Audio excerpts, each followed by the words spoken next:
In this video, we're unboxing the Google Nest Learning Thermostat Generation 4, which was just launched in August of 2024. So let's take a look and see what's inside. This is a Wi-Fi smart thermostat that allows you to remotely control it from your phone, but it will also work with Google Voice Assistants to allow you to control it with your voice if you've got it set up with a compatible assistant. So once we open that outer cover up, we've got this cardboard box. And the Nest Google Learning Thermostat 4th generation actually includes a temperature sensor in it as of August 2024. So this is a battery-powered temperature sensor, and what this is designed to do is report the temperature in the location that you put it. And so you could, for instance, put this in your bedroom and then control the temperature in the bedroom with the Nest thermostat versus just having the Nest thermostat, which is only recording the temperature at the location it is placed. So you can add up to, I believe, 6 of those temperature sensors, which will allow you to monitor different areas of your home and see what temperature those are. I find that very helpful for balancing the air conditioning or heat in your home. So you adjust the vents based on the temperature that's reported, so you can get everything more evenly heated and cooled. Now, once we move over to the Nest Learning Thermostat 4th generation itself, we can see they went back to some of the design cues of the original Nest thermostat, and I really like that. So what you have is a rotating outer bezel. The screen stays in place, but you have this rotating outer bezel where they didn't have that on all generations of the Nest thermostat, but they did have it on the 1st generation and the more traditional Nest thermostat. And I really like that outer bezel. It's very intuitive for people to turn up and down the heat that way.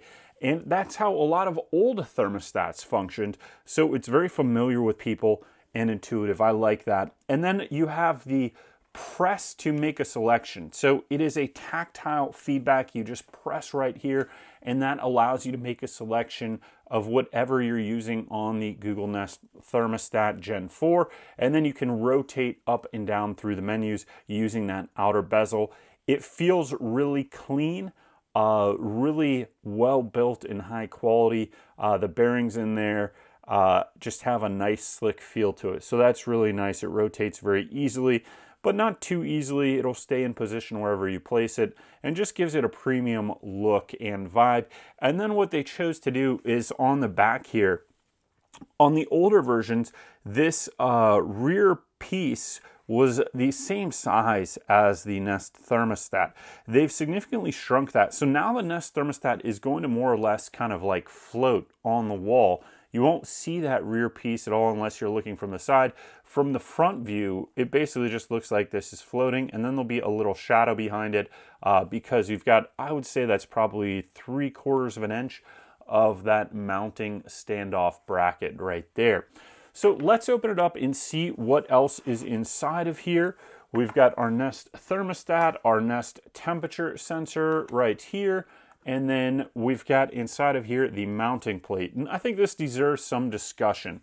So you've got your little level here at the top, which is going to help you mount it. And then you've got the pin connections. And basically what happens is this is what you mount on the wall and you wire up, and then you just push your Nest thermostat on top of there. You've got Y1, Y2, G, OB, RC, AQ, W1, W2, C star, RH, and AQ. The AQ terminals are new, but this makes this compatible with a wide range of HVAC systems as well as HVAC system accessories. So Y1 and Y2, that's for cooling, stage 1 cooling or stage 2 cooling. You could have either. G is your fan control. OB is a heat pump reversing valve. So this will work with heat pump systems or traditional HVAC systems with, let's say, an air conditioner and then a gas furnace. It'll also work with heat-only systems and cooling-only systems.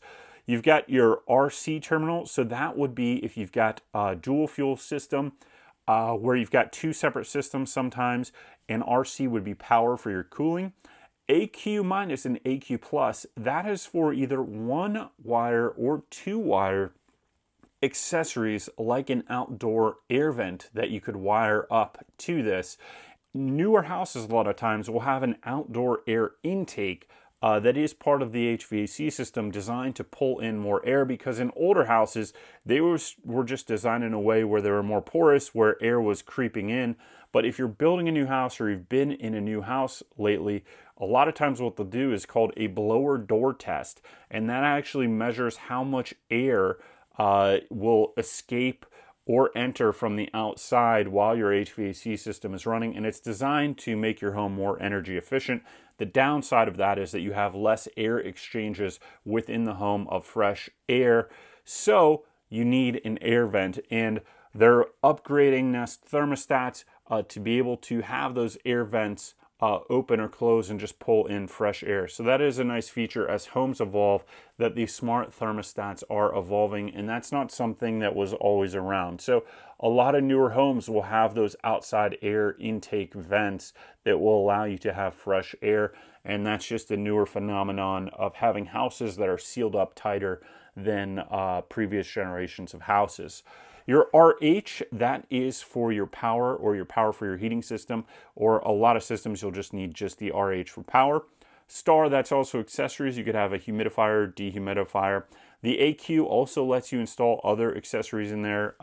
From the documentation that I've read, you could actually have a humidifier or dehumidifier there. So you could have your, let's say, humidifier on the Star terminal and a dehumidifier on the AQ if you needed that.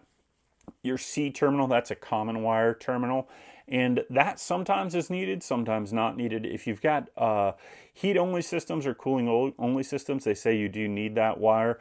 Not all systems will require that. You've got your W1 and W2. That is for two-stage heating. So you'd have single-stage heating, which there's a lot of systems, and then if you've got a dual-stage heating, that's what that W2 is for, or auxiliary.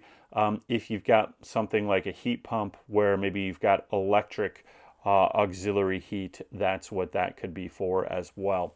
So kind of interesting that they've updated that with those additional terminals. You've got your little notebook or instructions here, plus the temperature sensor instructions. Inside of here, we open this up again. They do include a mounting plate. It appears to be white, and that's designed to go behind this. So if you've got an existing thermostat, when you install the new Nest thermostat, you don't have to patch the wall. This should cover up the patch. It's possible you have a bigger hole than that, but it is designed to be nice and big. So I like that they've included one that is larger, as well as matches the traditional shape of a more rectangular thermostat. And sometimes what happens is if you had a bigger thermostat, people don't paint behind there, and having this bigger plate will allow you to potentially not have to paint if you're installing the new Nest thermostat 4th generation. Here we've got a mounting bracket, and you're not going to need this if you don't have, for the most part, a conduit or junction box behind your HVAC system. So if you live in a place like Chicago, they require metal conduit for a lot of things and metal junction boxes, and what that means is that there's a metal box in the wall that the Nest thermostat would need to mount to. And that's hard to do with just this bracket here because the junction box is typically larger. It's the size of this outlet. So this is designed to be an adapter plate. If you've got a junction box, you mount this on the junction box, and then you're able to place this on here like so. Actually, you turn it around.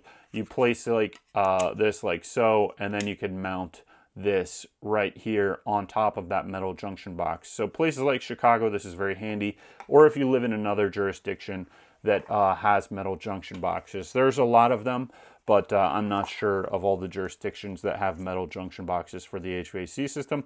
And then you've got screws here, some for drywall and then some for mounting directly to that junction box plate right here. So it's nice that they include that. It does make it much easier if you live in an area where junction boxes are required or where existing junction boxes are already placed in the wall. So then we've got this piece right here. We just put that on top. And next we've got our instructions right here. Put that back in and put this like so. Oops, I forgot a step here. Actually, this is going to go down here in the bottom. We put this back here. And so this will work on your Wi-Fi network and then allow you to remotely control your HVAC system with your phone. You can also control it with voice if you've got a compatible Google Home voice assistant. I've always been a big fan of the Nest thermostats, including the previous generations.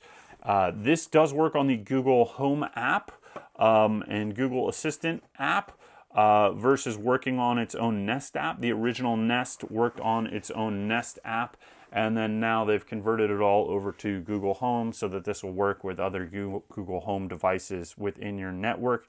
I think it's neat they included the temperature sensors. Those do, in my opinion, add a fair amount of ability to make sure you're more comfortable in your home. Like, let's say you put that in a bedroom and you want your bedroom a specific temperature for sleeping, you can do that with that temperature sensor, or just make sure your home is better balanced so that you're getting even heating and cooling all throughout your room. So you could move this around throughout your house to see what the heating and cooling is like in the summer and in the winter. As well as this is going to have things like smart sensing to help you save energy. It's got some energy saving features in terms of you leave the house, it's going to turn up or down the heat, but then it can make sure that it's never uncomfortable for like when you arrive based on your daily schedule. An automated energy saving feature based on your electricity costs in your local area. So it could preheat or pre-cool based on cheaper electricity costs during the morning or evening.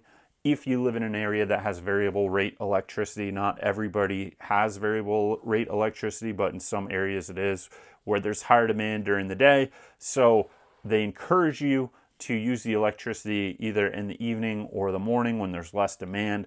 And then you could preheat or pre-cool your house to have potentially energy savings, so that if you're paying a lower rate at, let's say, 4 a.m. in the morning and you're pre-cooling your home, and then you pay a more expensive rate at like 1 or 2 in the afternoon, just because that's typically when there's higher demand. So it allows you to enroll in those programs if you want to. And then you're going to be able to control or change any of those settings from your phone. So thanks for watching this unboxing of the Google Nest Learning Thermostat. We hope you enjoyed it, and we'll see you next time.